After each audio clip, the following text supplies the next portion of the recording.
Yesterday, a new face appeared on the DUP benches. William Hay's replacement as a Foyle MLA Maurice Devenney took his seat for the first time, and I'm pleased to say he joins me now in the studio. Evening to you. Good evening. Thank you very much indeed for joining us. William Hay was a very popular member up here for many years and a well-respected speaker, of course. Big shoes to fill.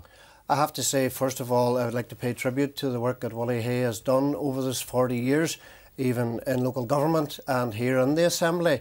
And I have to say, well thought of here, and I've only been here my second day, and all I've heard is very, very good words about William. So, that is a tough act to follow, isn't it?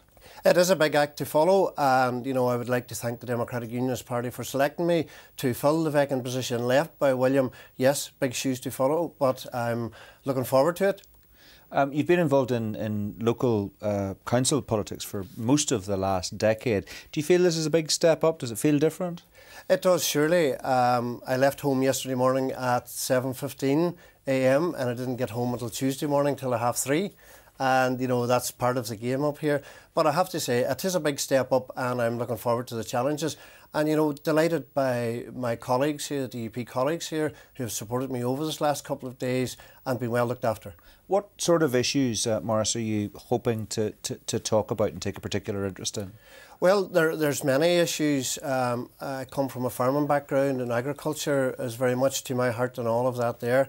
And I represented the rural area in Londonderry on the council and all of that there, and many issues, and some of them raised today, like gully cleaning and all of that there, lights out in rural areas and villages and all of that. So country living, rural living, those are issues that you think you'll have a particular connection with? Very, very much so. Yeah, okay. Now, you mentioned there thanking the party for selecting you. Do you feel, is it a bit of an uncomfortable feeling at this stage, because you could arguably, I suppose, feel a bit of a placeman because you're here because your party leader picked you rather than the electorate actually choosing you? Does that make it slightly awkward in this kind of period? No, not at all. I've served 10 years on the local council in Londonderry and I've enjoyed it, and I'm looking forward to the challenges here.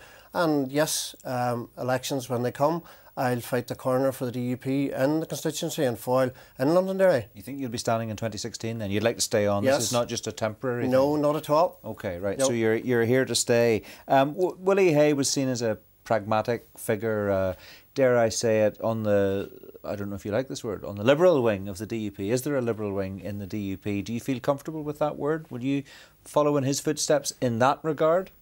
Well, I think when you look at my track record on the council in Londonderry, I've worked well on the council, and yes, we have to work with parties and all of that there to get legislation through and all of that there, and the business has to be done. So you're happy enough to work with anybody no matter what party they come from? Well, as the business has to be done. Right. That's it at the end of the day. Of course, you're a fellow Donegal man. Yes, of course, very, very proud of that, and my predecessor William, originally a Donegal man, and delighted to be here and looking forward to the future. Okay, well, we look forward to speaking to you as the weeks and months unfold. Thank you very much indeed for joining us tonight. Thank you very much.